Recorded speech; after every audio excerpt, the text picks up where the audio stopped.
Hello everyone. I hope you are doing well. We are in the middle of a heat wave here in Montreal and quite likely in other areas of North America as well. If it's hot in your area, please make sure to keep your body hydrated. I have been drinking tea every day for about 40 years now. Call me biased, but I think it is the best beverage in the world in terms of taste, health benefits, and long-term impact on our body. Let me know in the future, in the comments, if you would like me to share my tea brewing tips and tricks, and I will consider posting some videos on that topic. Anyway, today I'd like to focus on the overall curriculum of a typical Xingyiquan system, or what you can expect to practice when studying Xingyi. So, the following topics will be covered in today's video. First, why it is important to know the curriculum of a style.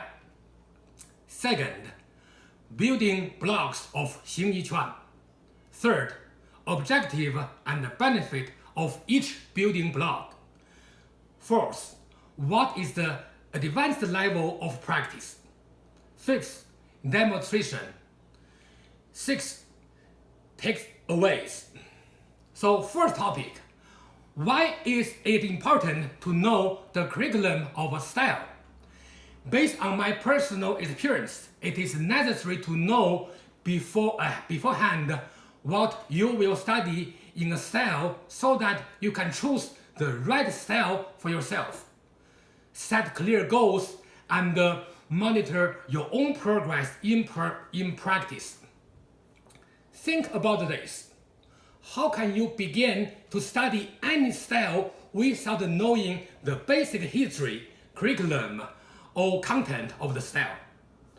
Whenever someone comes to me expressing interest in learning a style, I would ask them about their martial art background, objective, expected result, current health condition, and any other possible factors that could influence the choice of a style. This is my standard procedure because in my experience, this works way better than a one-size-fits-all approach.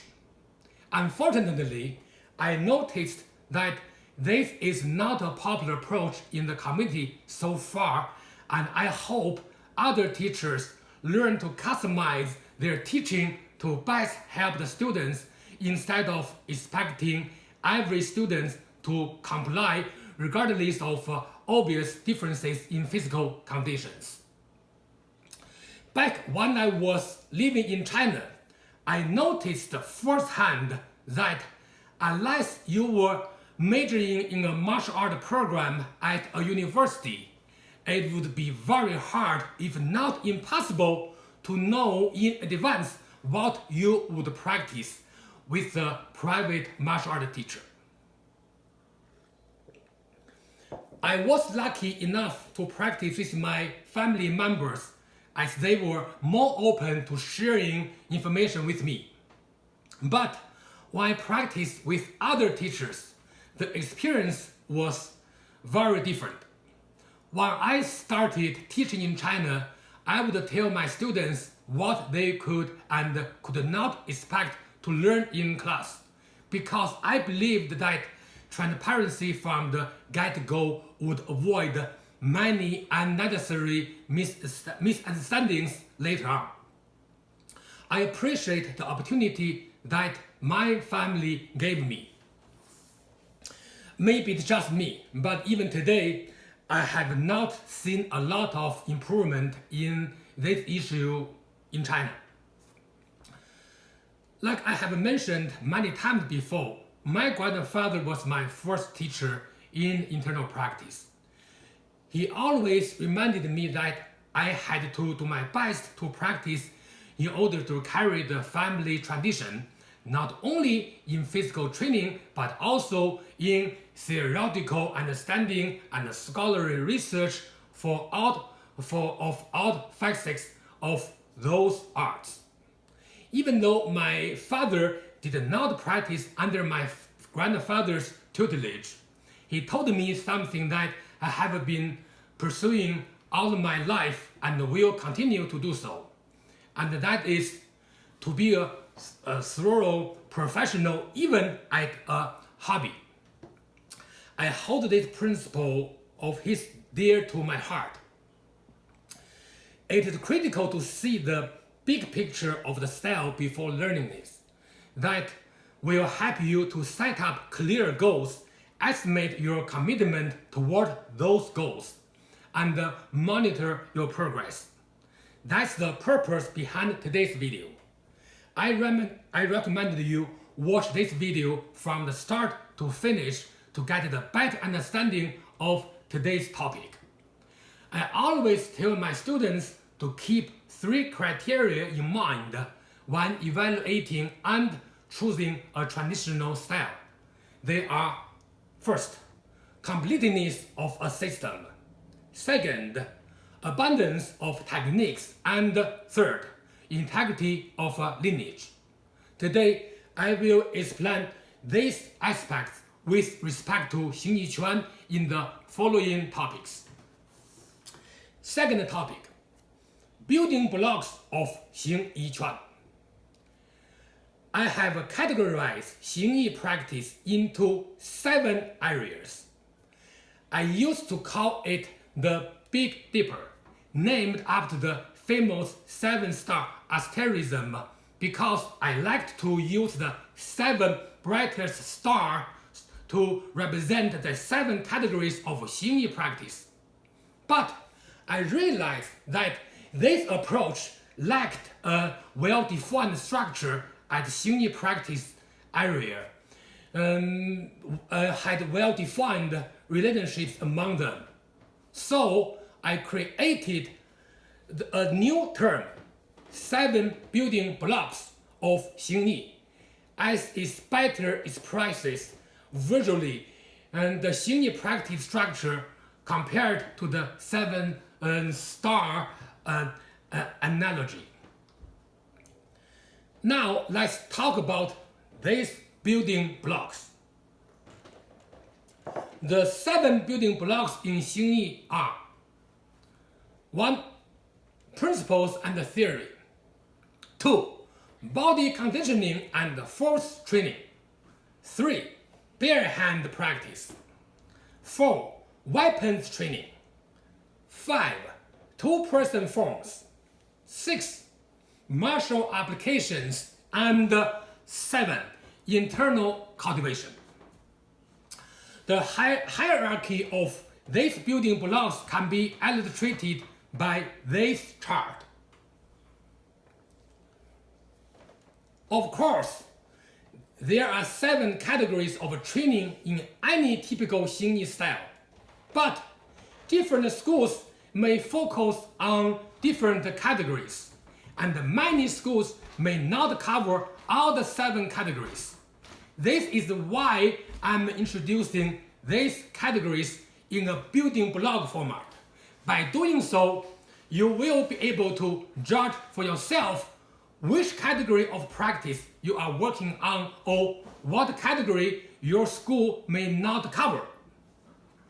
Worth noting, each higher category of practice of this structure should be built upon its prior categories.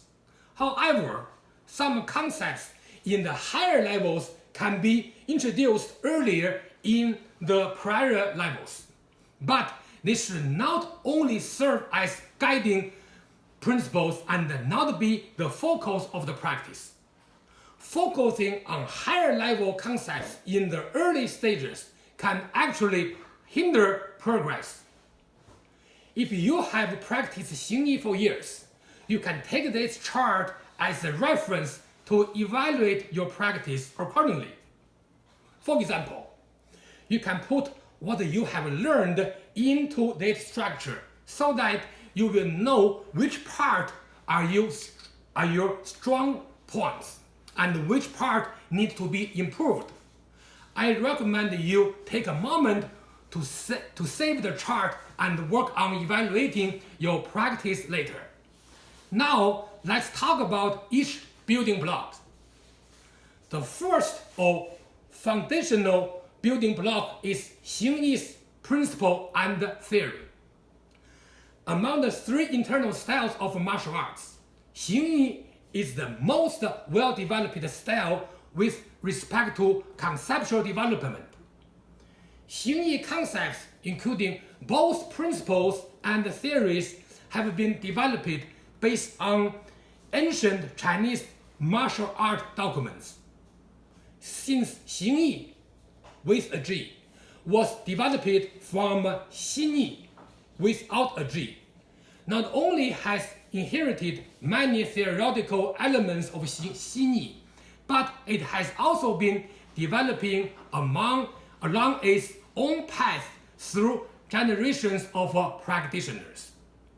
In my opinion, the best period of Xingyi theory development was about 80 to 100 years ago. I will explain this point more in the future. The key Xingyi concepts are 1. 混元 or mixed primordial. 2. 两仪 or dual parallelization. 3. 三才 or three talent. 4. 四象 or four imageries. 5. 五行 or five elements. 6. 六合 or six harmonies. 7. 七拳 or seven fists. 8. 八法 or eight method. 9. 九要 or nine importance. And 10. 十全 or 10 considerations. Also, and more importantly, there are specific practical principles in each movement, posture, and routine as well. Those specific principles may vary among each branch due to variable interpretation, but overall, they follow the same general framework. I can say that without understanding the principle and the theory, there is no way to be a good Xingyi practitioner. In my opinion, it's the understanding of fundamental principles and theory that differentiates a higher life of a Xingyi practitioner from others, all else being equal. Now, do you think practitioners in China correctly understand a Xingyi principle and theory? My answer is no. There are many reasons behind that phenomenon. In my opinion, the teachers are to be blamed, not the students. This is why I always say that it is the time for us to improve the overall level of understanding of some important principles and theory of this traditional martial art now. The second building block is the body conditioning and single exercise for force training.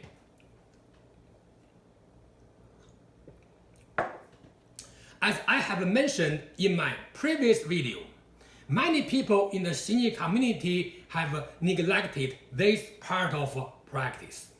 As a result, their movement, even though correct, but often appears hollow due to a lack of force training. Single exercise in Xingyi may vary according to different schools, but I believe them to be a non-negotiable part of practice. The next three building blocks are at the same level. The third building block is bare hand training, the other two being weapons training and two-person forms. Most practitioners focus on these blocks the most on a daily basis. There are three subcategories in bare hand training. There are 5 elements, 12 animals, and some routines. Like I have introduced in my previous video that 5 elements are 5 types of forces training, and each element further has 5 variations. In total, we call it 12 feats. 12 animal forms are 12 categories of skills, achieved by practicing 12 sets of movements. And the movements may vary from one school to another, but the overall imagery and the derived skill set are similar. After the 5 elements and the 12 animals come many routines, including but not limited to 5 elements linking form, 8 posture form, 12 fixed form, mixed fixed routine, and 8 word set. In order to introduce the Xue branch of Xingyiquan in a more effective and productive way, I created a 17 posture routine, which is the combination of 5 elements and 12 animal forms chosen from Xue branch of Xingyi. I would like to show you the 17 posture form demonstrated by Zhang Li, a student of mine for many years. Unfortunately, he moved to the US for work a few years ago.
The fourth building block, but at the same level as the bare hand training, is weapons training. Like bare hand training, weapons training include single movement and the routines using mainly the spear, the sword, the saber, and staff, among others. The most important Xingyi weapons, in my opinion, are the spear and the double blade sword. Practicing the spear especially helps in developing Xingyi force. Some people believe that Xingyi practice was derived from the spear practice in history. Technically speaking, it is partially right in terms of gaining the force through spear practicing. The reason is that Santi stance looks like someone's holding a spear. Sometimes people call Santi stance the big spear stance. However, since Xingyi was created by Li Luoneng in order to be practiced mainly for bare hand purpose, even though there are standard Xingyi spear routines for the purpose of force training, Xingyi practitioners use a very heavy spear to practice instead of a light-weighted one as in modern wushu. I will talk about this in the future. This is why I always highly recommend Xingyi practitioners focus on spear training in order to master this style. The fifth building block beside bare hand and weapons training consists of the two-person forms. This practice was developed by Li Luoneng, the founder of Xingyi, in order to help people quickly improve their reflex, speed, and sensitivity to force. There are two types of two-person forms that exist in Xingyi. One is the stationary and the other is the dynamic, in which practitioners have to move forward and backward.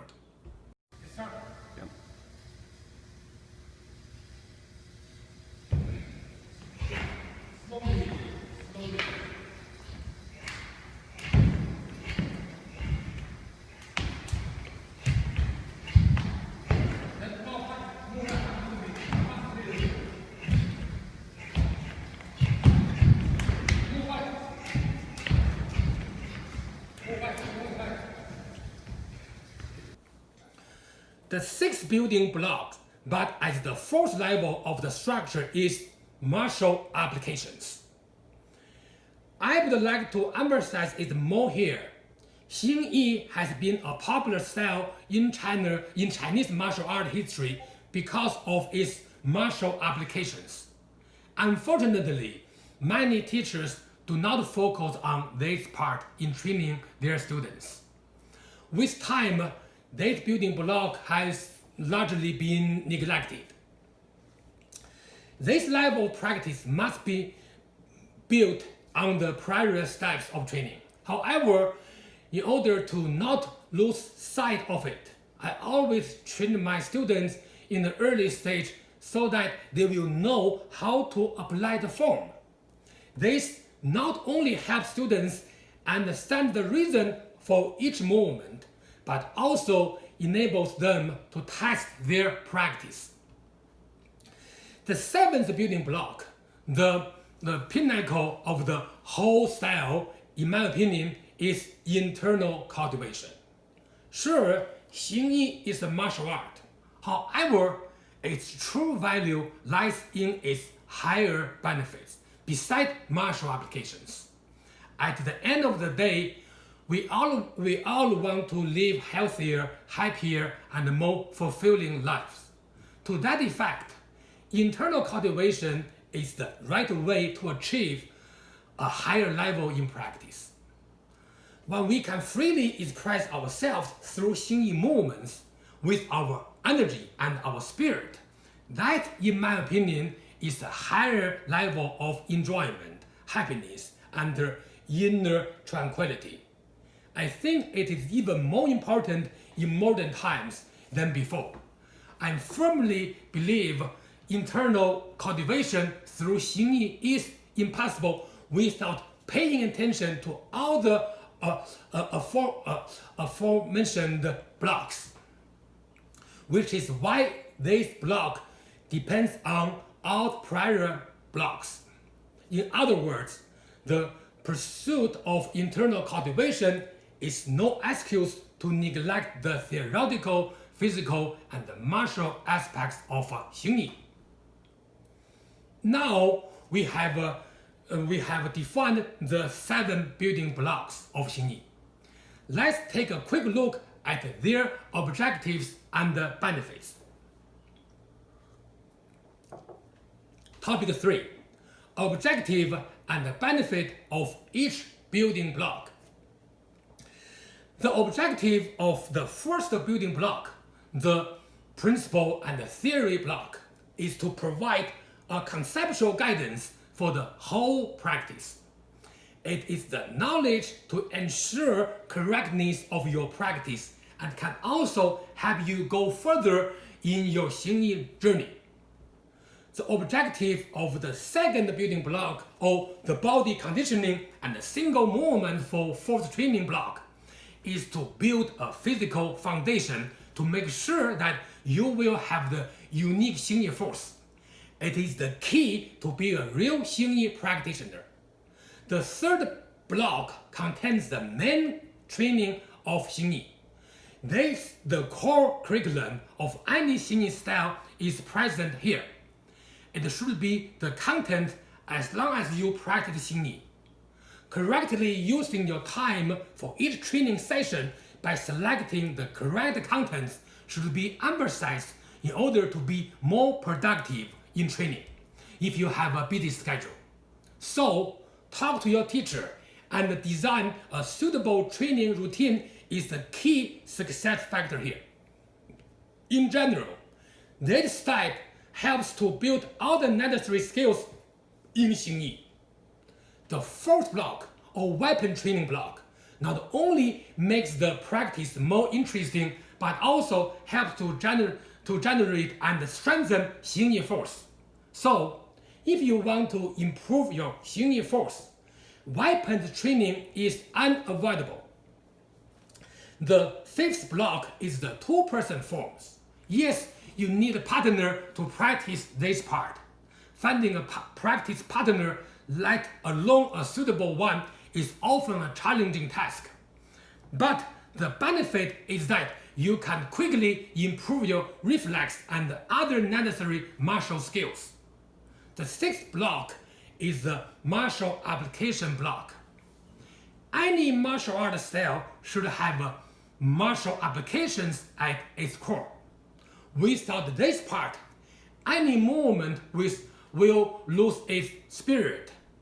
In practice, each single movement should be tested in application, and that's the traditional way of practice.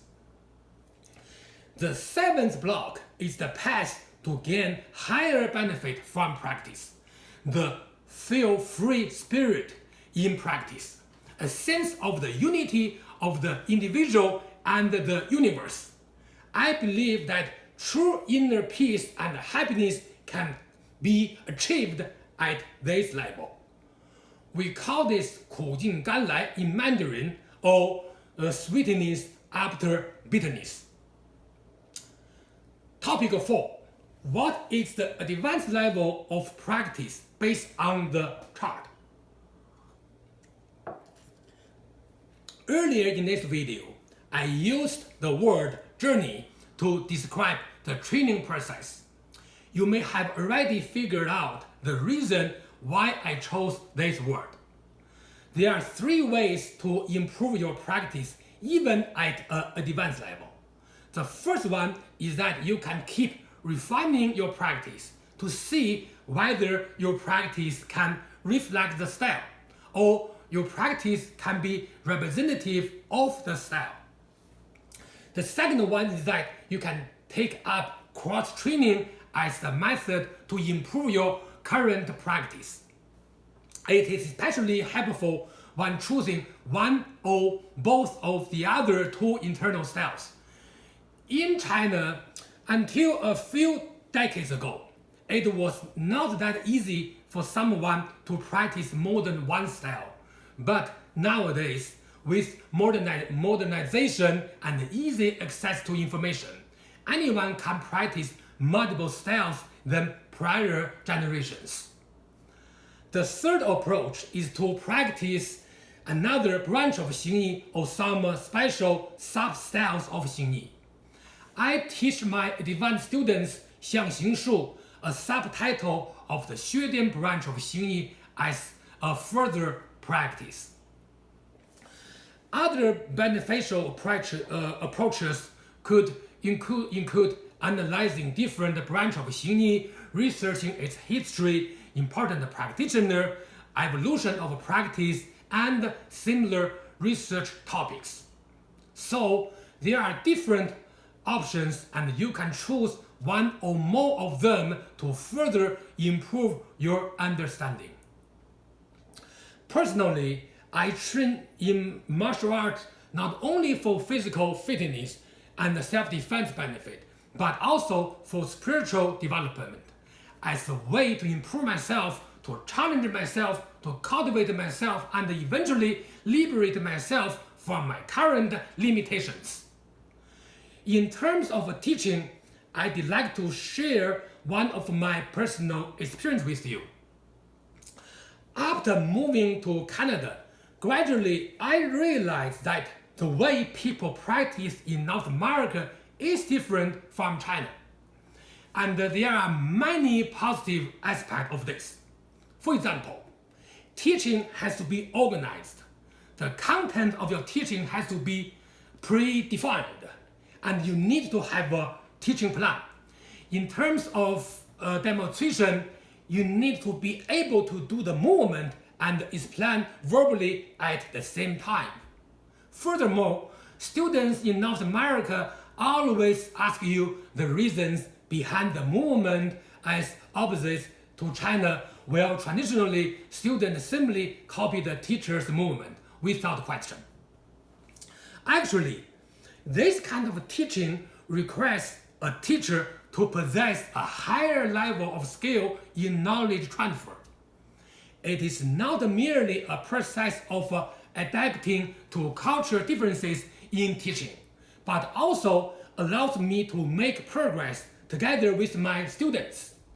This is why I highly appreciate what I have been doing, because it helps me grow as well.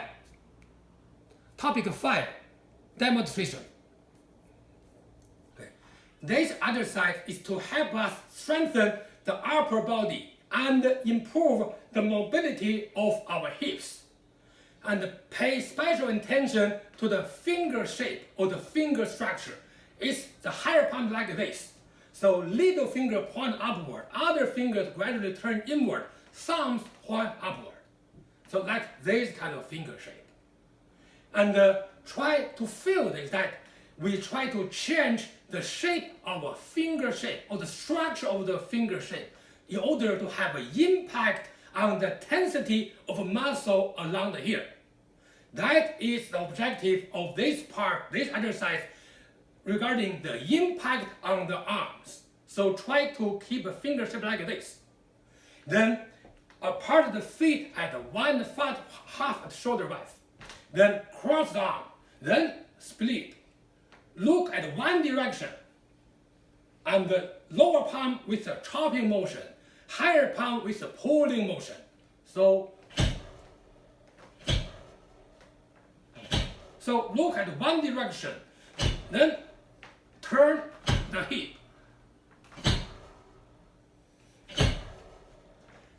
Please be careful that tense one part of the neck when you release the force. Also, the both shoulder extend forward, and then little finger point to yourself, thumb point upward, other finger gradually turns inward. That is the key of the higher palm.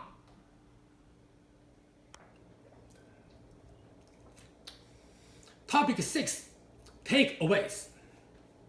Again, just like what I have mentioned in my previous videos, in my opinion, it's high time for us to improve the overall quality of the practice in our community in terms of understanding, teaching, and following the right path in the journey. Xingyi is one of the best developed styles from China.